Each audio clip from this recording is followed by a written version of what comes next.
All right, chapter 2.1 notes. This is all about two-way tables. So a two-way table is, we got a two-way table right here, we get a definition of it right there, but it's when we're trying to compare the relationship between two different variables. So that's pretty much what we use it. So on this one, they asked question, and they asked what cell phone do you have, and then what age are you, and then they slot you into the certain age groups, and then we'll do some pairing with those. So first thing is marginal distribution. So what marginal distribution, it's basically the total columns, and usually they give it to you as totals, as numbers, and then you'll need to give them as percents. And that's the first thing right here. It says use the cell phone data to calculate the marginal distribution in percent of the type of cell phone. So I'm not going to be using these totals down here for the ages because it's set of the type of the cell phone, so I'm going to be going across. So for the iPhones, it's 467 out of 2024. So there's the 467 and divided by the total. And then the Android is 503 divided by 2024. And the other is the 1054 out of 2024. But notice on all three of these, the denominator is the overall totals. It'll look different in a little bit when we do another problem. But that's all it is for marginal distribution. Basically, if you know what marginal distribution is, you will absolutely get this right. Okay, also another thing I'd like to point out is that you must give the fraction. We can't just give the percent, you have to give the fraction with part of your answer. So don't forget that if we ask you to do that. All right, conditional distribution is I hate this definition, but because it uses the word in the definition, but it's with one variable given the condition of the other. Okay, so like what does that even mean? So this next one, this question says use the cell phone data to calculate the conditional distribution of cell phone type for 18 to 34-year-olds. So the condition is I know what age group I'm looking at, then give me the cell phone breakdown for that age. Okay, so then the 18 to 34-year-olds, that's this line or this column right here. So I really wouldn't even be looking at any of these other numbers. So the iPhone is 169 over 515, and then 214 over 515, etc. Notice this time the denominator is 517 because I only wanted to know about the 18 to 34-year-olds, and I have 513 18 to 34-year-olds. So the iPhone percentage for that group, or Android or other, I'm just using this one column, not the overall totals. So there's the cell phone type for the 18 to 34-year-olds. And then when you want to know what you condition on, you're just going to have to read the question. Now, sometimes the wording can get confusing, but they wanted the distribution of cell phone, how many in each type of the cell phone for the 18 to 34-year-olds. And we'll actually be using those numbers here in just a minute. So the next thing is to make a segmented bar graph. Let me cover this up so it's not quite so busy here. So we want to do the graph, the conditional distribution of phone type by age. Okay, so we already did the 18 to 34-year-olds, and we had those percentages on the other page, but we also need it for the 35 to 54-year-olds and the 55 plus. Okay, so the 35 to 50-year-olds, 54-year-olds, there were 635 total. You notice those denominators, not the total, not the 18 to 34 total, and the 55 plus was out of 870. And then we get those percentages, again, along with this percent from the 18 to 34s. Then we can use that to draw a segmented bar graph. A couple things about segmented bar graph. One is that the bar or the bends always cap out at 100.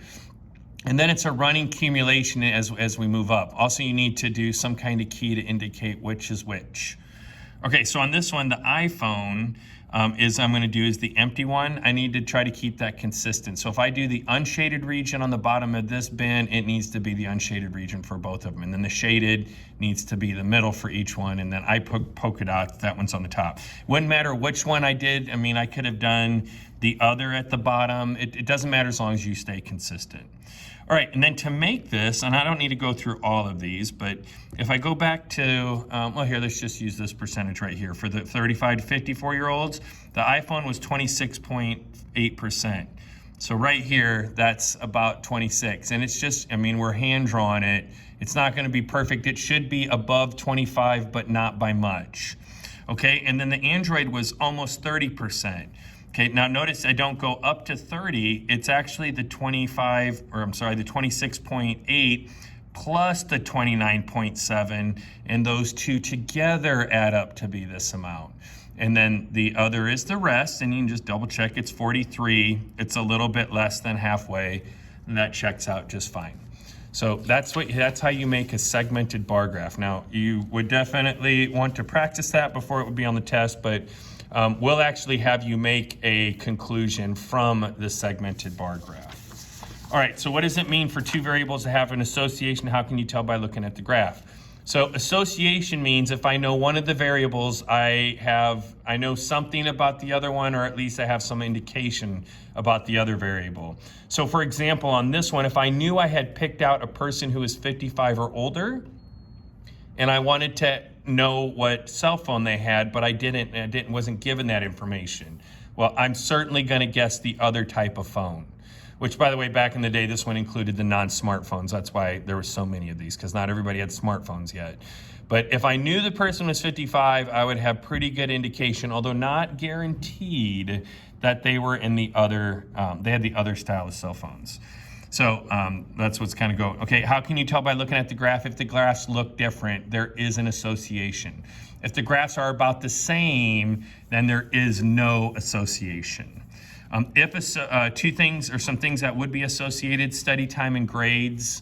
Again, you can't really make an argument about that. Gender and the day spent fishing. If you knew that a person went fishing 75 times last year and you had to guess what gender they are, I'm not saying it couldn't be one of the girls or ladies, but I would still probably go ahead and guess that that person was male. That doesn't guarantee it, but I certainly would make that guess. And then the age versus social media outlets used. Younger people way more likely to use multiple social medias. People like myself, 1 or 2 is plenty. Things are not associated, gender and GPA. Okay, again, if we took the GPA of all the boys and all the girls in the school, there would be a winner. But the winner at Independence, if it was, let's say, girls had a higher GPA, that doesn't mean that in Centennial and at Frisco and at Lone Star and at Panther Creek, you wouldn't be able to make that connection. The age and whether or not you enjoy brownies, because everybody enjoys brownies regardless of what age they're at, and the study time and the number of siblings. Again, there's just no connection there. Okay, so what would it mean for the cell phone question right here if there was no association between age and cell phone? And the answer is each group would have about the same percentage breakdown. It might not be the exact same, but it would be close. Okay, and we can tell when we look at this one. I mean, look at the size of this piece right here versus this one, or the size of this one versus this one right here. Okay, those would all be about the same. Or again, it wouldn't be exactly the same, but it would be close to the same. Okay, is there evidence of that the difference, based on the cell phone data, is there evidence of a difference in the distribution of cell phone ownership for the 3 age groups? Justify your answer. Okay, if there is no association, I'm skipping to this piece first, we would just say the distributions are about the same, and that's all you would have to put. Just say the distributions of the cell phone type for each age group is about the same. That's it. If there is an association, which we do have here, you have to pick 2 categories to make your argument and give the percentages. And on this one, I'm definitely going to use the other, because look at that group right there on the 55 plus versus these 2. And then this Android group, the younger people are much more likely to have an Android back in 2007. Androids were more complicated at the time, but typically young people are a little less concerned about the complications. They just want the phone that has all the features. All right, then right here, based on the data, can we conclude an association between age and cell phone type? Justify your answer. So there appears to be an association, and you must use the word association, between age and cell phone preference. There appears to be an association between A and B, the 2 variables, in context. Okay, then I pick 2 categories and use the percentages. So the 55 plus are much more likely to have the other phone, 73.9% versus 43.5 and 25.9%. Much larger, right? So clearly there's an association. The older people like the other style of phone. 18 to 34-year-olds are much more likely to have the Android phone, and then I give the percentages. You have to use two categories, and you have to give the percentages in your justification. There's no arguing, you must do that. All right, then we have another one. And I picked, is there a preference between preferring summer or winter in a job type of amongst three jobs? A teacher, an AC tech, and somebody who works at Macy's. All right, and it should not be a big surprise that teachers prefer summer. An AC tech probably is going to prefer the winter because those attics get awfully hot in the summertime. In the wintertime, they're cold, but you can wear a jacket. And I mean, they work very hard physical labor, so they probably don't mind the cold. And then somebody from Macy's in an air-conditioned mall isn't going to be that concerned. Some of them are going to prefer summer, some are going to prefer winter for different reasons. Okay, so the marginal distribution is season, preference, and job type. So this one I had both of them, but again, typically they would only ask for one, and then you need to make sure that you give the right one. So the seasonal preferences, you have summer, 342 out of the 500, and winter, 158 out of 500. And don't forget, you must give the fractions and the percentages, not just the percentages. Sorry, I'm trying to zoom in, make this good, bumping the camera here.